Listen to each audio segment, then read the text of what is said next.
ನಮಸ್ಕಾರ. ಕನ್ನಡ ಒನ್ನಿಗೆ ಸ್ವಾಗತ. ನಾನು ನಿಮ್ಮ ಭಾಗ್ಯನಾರಾಯಣ ಬೊಗವರಪು. ಬಿಜೆಪಿ ಎಂತೆಂಥವರನ್ನು ಸಹ ಬಳಸ್ಕೊಂಡು ಬಿಸಾಕುತ್ತೆ. ಅವರ ಅವಶ್ಯಕತೆ ಇದ್ದಾಗ ಅವರನ್ನ ಅಟ್ಟದ ಮೇಲೆ ಕೂರಿಸುತ್ತೆ. ಅವಶ್ಯಕತೆ ಮುಗಿದ ಮೇಲೆ ಅವರಿಂದ ಇನ್ನೇನು ನಮಗೆ ಲಾಭ ಇಲ್ಲ ಅಂದ ತಕ್ಷಣ ಒಂದು ರೀತಿ ತಿಪ್ಪೆಗೆ ಎಸೆದಂಗೆ ಎಸೆಬಿಡುತ್ತೆ. ಯಾವತ್ತೋ ಒಂದು ದಿನ ರಾಜಕೀಯ ಕಾರಣಗಳಿಗಾಗಿ ಅವರನ್ನ ನೆನಪಿಸ್ಕೊಳ್ಳುತ್ತೆ ಅಥವಾ ಅವರ ಬಗ್ಗೆ ಮಾತಾಡುತ್ತೆ. ಇಲ್ಲದೆ ಹೋದ್ರೆ ಅವರನ್ನ ಬದುಕಿದ್ದರೂ ಜೀವಂತ ಶವ ಮಾಡುತ್ತೆ. ಸತ್ತು ಹೋದ್ರೂ ಸಹ ಅವರ ಕುಟುಂಬವನ್ನ ಅವಮಾನಿಸುವ ಕೆಲಸ ಮಾಡುತ್ತೆ. ಅಂತಹದೇ ಒಂದು ಘಟನೆ ಗುಜರಾತಿನ ಮಾಜಿ ಮುಖ್ಯಮಂತ್ರಿ ವಿಜಯ್ ರೂಪಾನಿ ಅವರ ವಿಚಾರದಲ್ಲಿ ಈಗ ನಡೆದಿದೆ. ನಿಮಗೆಲ್ಲ ಗೊತ್ತಿರೋ ಹಾಗೆ ಜೂನ್ 12ನೇ ತಾರೀಕು ಏರ್ ಇಂಡಿಯಾ ವಿಮಾನ ಅಹಮದಾಬಾದ್ ಏರ್ಪೋರ್ಟ್ ಬಳಿಯೇ ಅಪಘಾತ ಆಯಿತು. ಸಾಕಷ್ಟು ಜನ ಮೃತರಾದರು. ಅದರಲ್ಲಿ ಗುಜರಾತಿನ ಮಾಜಿ ಮುಖ್ಯಮಂತ್ರಿ ವಿಜಯ್ ರೂಪಾನಿ ಸಹ ಒಬ್ಬರಾಗಿದ್ರು. ಅವರ ಅಂತ್ಯ ಸಂಸ್ಕಾರವನ್ನ ಎಲ್ಲ ಸಕಲ ಸರ್ಕಾರಿ ಗೌರವಗಳೊಂದಿಗೆ ಬಿಜೆಪಿ ನಡೆಸ್ತು. ಫುಲ್ ಬಿಲ್ಡಪ್ ತಗೊಂಡ್ರು. ಎಲ್ಲ ರಾಜಕೀಯ ವ್ಯಕ್ತಿಗಳು ಬಂದ್ರು, ಬಿಜೆಪಿಯ ಎಲ್ಲ ನಾಯಕರು ಬಂದ್ರು, ಅಮಿತ್ ಶಾ ಬಂದ್ರು, ಎಲ್ಲರೂ ಬಂದ್ರು. ದೇಶದಲ್ಲಿಯೇ ಅದಕ್ಕೆ ಒಂದು ರೀತಿಯಾಗಿ ಶೋಕಾಚರಣೆಯನ್ನ ಘೋಷಣೆ ಮಾಡಲಾಗಿತ್ತು. ದೇಶದ ಧ್ವಜವನ್ನ ಅರ್ಧಕ್ಕೆ ಹಾರಿಸಲಾಗಿತ್ತು. ಏನೆಲ್ಲ ಮಾಡಿದ್ರು, ಸಾಕಷ್ಟು ಜೋರಾಗೆ ಮಾಡಿದ್ರು ಅವರ ಅಂತಿಮ ವಿದಾಯವನ್ನ. ಆದ್ರೆ ಈಗ ಆ ಇಡೀ ವಿದಾಯದ ಎಲ್ಲ ಖರ್ಚುಗಳಿದಾವಲ್ಲ, ಅದರ ಬಿಲ್ಲನ್ನು ತಗೊಂಡು ಹೋಗಿ ವಿಜಯ್ ರೂಪಾನಿ ಮನೆಯವರಿಗೆ ಕೊಟ್ಟಿದ್ದಾರೆ. ಅವರು ಪಾಪ ಮಾನ ಕಾಪಾಡ್ಕೊಳ್ಬೇಕು ಅಂತ ಪೇಮೆಂಟ್ ಮಾಡಿದ್ದಾರೆ. ಪೇಮೆಂಟ್ ಮಾಡಿದ ನಂತರ ಅವರು ಈಗ ಇದು ಏನ್ರಿ ಕತೆ, ಇದು ಹಿಂಗೆ ಮಾಡ್ತಾರೆ, ಇಷ್ಟೆಲ್ಲ ಆಗತ್ತೆ ಅನ್ನೋದಾಗಿದ್ರೆ ಅವರು ಅವತ್ತು ಅಷ್ಟು ವಿಜೃಂಭಣೆಯಿಂದ ಮಾಡ್ತಾ ಇರೋದನ್ನ ನಾವು ಮಾಡ್ತಿರ್ಲಿಲ್ಲ. ಸಿಂಪಲ್ ಆಗಿ ಮಾಡ್ತಿದ್ವಿ. 25 ಲಕ್ಷದವರೆಗೆ ಬಿಲ್ ಆಗಿದೆ, ನಾವು ಯಾಕೆ ಕಟ್ತಾ ಇದ್ವಿ? ಅಷ್ಟು ವಿಜೃಂಭಣೆಯಿಂದ ಮಾಡುವ ಅವಶ್ಯಕತೆ ಏನಿತ್ತು? ಬಿಜೆಪಿ ಈ ತರ ಮಾಡಿದೆ ಅಂತ ಅವರ ಕುಟುಂಬದವರು ತಲೆ ಚೆಚ್ಕೊಳ್ತಿದ್ದಾರೆ. ಸೊ ಏನು ಇಡೀ ಪ್ರಕರಣ ಅಂತ ನೋಡೋದಾದ್ರೆ, ಜೂನ್ 12ನೇ ತಾರೀಕು ಯಾವಾಗ ವಿಮಾನ ಅಪಘಾತ ಆಯ್ತೋ ಅದರಲ್ಲಿ ಗುಜರಾತಿನ ಮಾಜಿ ಮುಖ್ಯಮಂತ್ರಿ ವಿಜಯ್ ರೂಪಾನಿ ಸಹ ಇದ್ರು ಅನ್ನುವಂತಹ ಸುದ್ದಿಗಳು ಬಂತು. ಎಲ್ಲ ಸಹ ಪ್ರಯಾಣಿಕರ ಹಾಗೆ ಅವರು ಸಹ ಸುಟ್ಟು ಕರಕಲಾಗಿದ್ರು. ಅವರ ಮೃತದೇಹವನ್ನ ಮೆರವಣಿಗೆ ಮೂಲಕ ಕರ್ಕೊಂಡು ಬರಲಾಯಿತು. ಅವ್ರ ಮನೆಯಲ್ಲಿ ಇರಿಸಿದ್ದು, ಅದಕ್ಕೆ ದೊಡ್ಡ ಮಟ್ಟದಲ್ಲಿ ರಾಷ್ಟ್ರ ಮಟ್ಟದಲ್ಲಿ ಶೋಕಾಚರಣೆ. ರಾಷ್ಟ್ರೀಯ ನಾಯಕರು ಎಲ್ಲ ನಾಯಕರು ಬಂದ್ರು. ದೊಡ್ಡ ಮಟ್ಟದಲ್ಲಿ ಅಲಂಕಾರಗಳನ್ನ ಮಾಡಿ ಪೊಲೀಸರನ್ನ ಕರೆಸಿ ಸಕಲ ಸರ್ಕಾರಿ ಗೌರವಗಳು ಅಂದ್ರೆ ತೋಪುಗಳನ್ನ ಹಾರಿಸಿ ಗುಂಡು ಹಾರಿಸಿ ಅವರಿಗೆ ಒಂದು ರೀತಿಯಾಗಿ ಗೌರವ ಸಲ್ಲಿಸಿ ಅವರ ಅಂತ್ಯ ಸಂಸ್ಕಾರವನ್ನ ಜೋರಾಗಿ ಮಾಡಿತ್ತು ಬಿಜೆಪಿ. ಅವಾಗೆಲ್ಲ ಅನ್ಕೊಂಡಿದ್ದೇನು ಅಂದ್ರೆ, ಅಬ್ಬಬ್ಬಬ್ಬಬ್ಬ, ಬಿಜೆಪಿಯ ಮಾಜಿ ಮುಖ್ಯಮಂತ್ರಿ ಅಗಲಿದ ನಾಯಕನಿಗೆ ಬಿಜೆಪಿ ಕೊಡ್ತಾ ಇರುವಂತಹ ಮರ್ಯಾದೆ ನೋಡ್ರಿ, ಎಷ್ಟು ಮರ್ಯಾದೆ ಕೊಡ್ತಾ ಇದೆ ನೋಡ್ರಿ, ನೋಡಿ ಕಲೀರಿ ಅನ್ನುವ ರೀತಿಯಲ್ಲಿ ಎಲ್ಲ ಕಡೆ ತೋರಿಸಿದ್ರು. ಲೈವ್ ಬಂತು, ಮೀಡಿಯಾದಲ್ಲಿ ಬಂತು, ಎಲ್ಲ ಕಡೆ ಬಂದ್ರು. ಅಮಿತ್ ಶಾ ಇಂದ ಹಿಡಿದು ಬಿಜೆಪಿಯ ಎಲ್ಲ ನಾಯಕರು ವಿಜೃಂಭಿಸ್ತಾ ಇದ್ರು. ಎಷ್ಟು ಗೌರವ ಸಲ್ಲಿಸ್ತಾ ಇದೀವಿ, ಎಷ್ಟು ವಿಜೃಂಭಣೆಯಿಂದ ಮಾಡ್ತಾ ಇದ್ದೀವಿ, ಯಾವ ರೀತಿ ಮಾಡ್ತಾ ಇದ್ದೀವಿ ನೋಡಿ.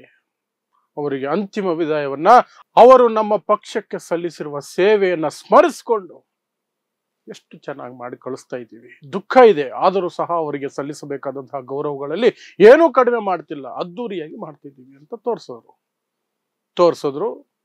ಆ ಕುಟುಂಬಕ್ಕೆ ಸಾಂತ್ವನ ಹೇಳಿದ್ರು. ಅದರದ್ದು ಫೋಟೋಸ್ ವಿಡಿಯೋಸ್ ವೈರಲ್ ಮಾಡ್ಕೊಂಡ್ರು, ಎಲ್ಲ ಮಾಡ್ಕೊಂಡ್ರು. ಅವ್ರವ್ರ ಪಾಡಿಗೆ ಅವ್ರವ್ರು ಹೊರಟು ಹೋದ್ರು.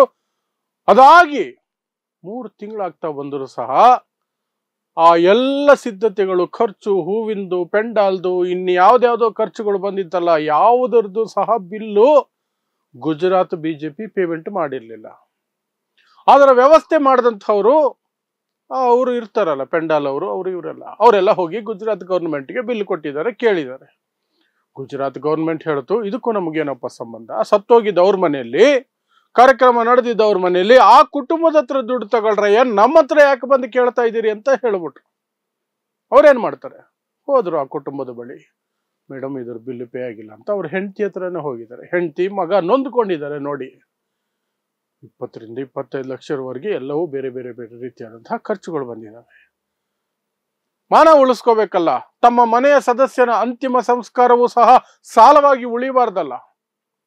ಕುಟುಂಬ ತನ್ನಲ್ಲಿದ್ದ ದುಡ್ಡನ್ನ ಕೊಟ್ಟು ಕಳಿಸಿದೆ, ಬಿಲ್ ಸೆಟ್ಲ್ಮೆಂಟ್ ಮಾಡಿದ್ದಾರೆ. ಆದ್ರೆ ಈಗ ಅವರು ಒಂದಷ್ಟು ನೊಂದ್ಕೊಳ್ತಿದ್ದಾರೆ. ಆವತ್ತೇ ನಮಗೆ ಹೇಳಬೇಕಾಗಿತ್ತು ಇದು ನಿಮ್ಮ ಖರ್ಚಿನಲ್ಲಿ ಆಗುವಂತಹದ್ದು ಎಲ್ಲವೂ ಅಂತ.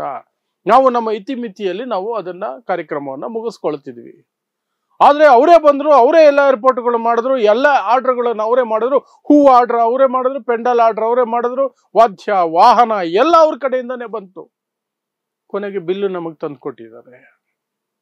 ಇದು ಸರಿಯಲ್ಲ. ನಮಗೆ ಮಾಡಿರೋ ಅವಮಾನ, ನಮ್ಮ ತಂದೆ ನನ್ನ ಗಂಡನಿಗೆ ಮಾಡಿರೋ ಅವಮಾನ ಅಂತ ಆ ಕುಟುಂಬ ಈಗ ಅಲವತ್ಕೊಳ್ತಾ ಇದೆ. ಬಟ್ ಅದನ್ನು ಕೇಳೋರು ಯಾರು ಇಲ್ಲ.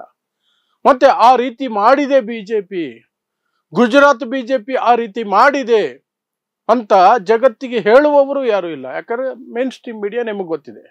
ಬಿಜೆಪಿಗೆ ಲವಲೇಶವೂ ಸಹ ಕೆಟ್ಟ ಹೆಸರು ಬರದ ರೀತಿಯಲ್ಲಿ ಎಲ್ಲವನ್ನು ನಿಭಾಯಿಸಿಕೊಂಡು ಹೋಗುವ ಕಾಂಟ್ಯಾಕ್ಟ್ ತಗೊಂಡು ಬಿಜೆಪಿ, ನರೇಂದ್ರ ಮೋದಿ, RSS ಹಿಂದುತ್ವ ಪಡೆಗಳ ಗುಲಾಮಗಿರಿಯಲ್ಲಿ ಬದುಕುವಂತಹ ಮಾಧ್ಯಮಗಳು ಇದನ್ನೆಲ್ಲೂ ಸುದ್ದಿ ಮಾಡ್ತಿಲ್ಲ.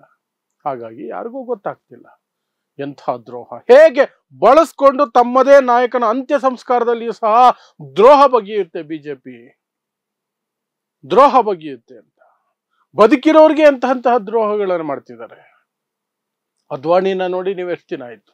ಯಾವುದಾದ್ರೂ ಒಂದು ಬಿಜೆಪಿ ಕಾರ್ಯಕ್ರಮಕ್ಕೆ ಅದ್ವಾನಿನ ಕರ್ಕೊಂಡ್ಬರ್ತಾರ, ಆಹ್ವಾನ ಕೊಡ್ತಾರ, ಸೇರಿಸ್ಕೊಳ್ತಾರ? ಬಿಜೆಪಿಯ ಉಳಿದ ಎಲ್ಲ ಸೀನಿಯರ್ ಲೀಡರ್ಸ್ ಏನಿದ್ದಾರೆ ಅವ್ರಿಗೇನಾದ್ರು ಮಾಡ್ತಾರ? ಅವ್ರ ಜೊತೆಯಲ್ಲಿ ಯಾವುದಾದ್ರು ಕಾರ್ಯಕ್ರಮ ಏನಾದರೂ ಅವ್ರಿಗೆ ಏನೂ ಇಲ್ಲ. ಅವರ ಅವಶ್ಯಕತೆ ಎಲ್ಲಿಯವರೆಗೆ ಇತ್ತು, ಅವರಿಂದ ಎಲ್ಲಿಯವರೆಗೆ ಉಪಯೋಗ ಇತ್ತು ಅಲ್ಲಿಯವರೆಗೆ ಬಳಸ್ಕೊಂಡ್ರು, ಎತ್ತಿ ಬಿಸಾಕಿದ್ರು. ಈಗ ಕೇಳೋರಿಲ್ಲ, ಹೇಳೋರಿಲ್ಲ. ಅದೇ ಗತಿನೇ ವಿಜಯ್ ರೂಪಾಣಿ ಅವರಿಗೆ ಸಾವಿನಲ್ಲಿ ಬಂತು. ಸಾವಿನಲ್ಲಿ ಎಲ್ಲವೂ ಇವರೇ ತಂದು, ಎಲ್ಲವೂ ಫೋನ್ ಮಾಡಿ ಸರಿಸಿದ್ದೀವ್ರೆ, ಮಾಡಿಸಿದ್ದೀವ್ರೆ, ಎಲ್ಲ ಮಾಡಿದ್ದೀವ್ರೆ. ಕೊನೆಗೆ ಬಿಲ್ಲು ಅವ್ರ ಕುಟುಂಬ ತಲೆ ಕಟ್ಟಿದ್ರು. ಇಷ್ಟು ಅರ್ಥ ಮಾಡ್ಕೊಂಡ್ರೆ ಬಿಜೆಪಿಯ ಕುತಂತ್ರ ಹೇಗಿರುತ್ತೆ ಅಥವಾ ಹೇಗೆ ಬಳಸ್ಕೊಂಡು ಬಿಸಾಕ್ತಾರೆ ಡಸ್ಟ್ಬಿನ್ಗೆ ಜನರನ್ನ ಅನ್ನೋದು ಅರ್ಥ ಆಗುತ್ತೆ. ಆ ಕಾರಣಕ್ಕಾಗಿ ಇದನ್ನ ನಿಮ್ಮ ಮುಂದೆ ಇಡುವಂತಹ ಪ್ರಯತ್ನವನ್ನು ಮಾಡಿದ್ದೀನಿ. ನೋಡ್ತಾ ಇರಿ ಸಮ ಸಮಾಜಕ್ಕಾಗಿ ಕನ್ನಡ 1 ನ್ಯೂಸ್. ನಮಸ್ಕಾರ.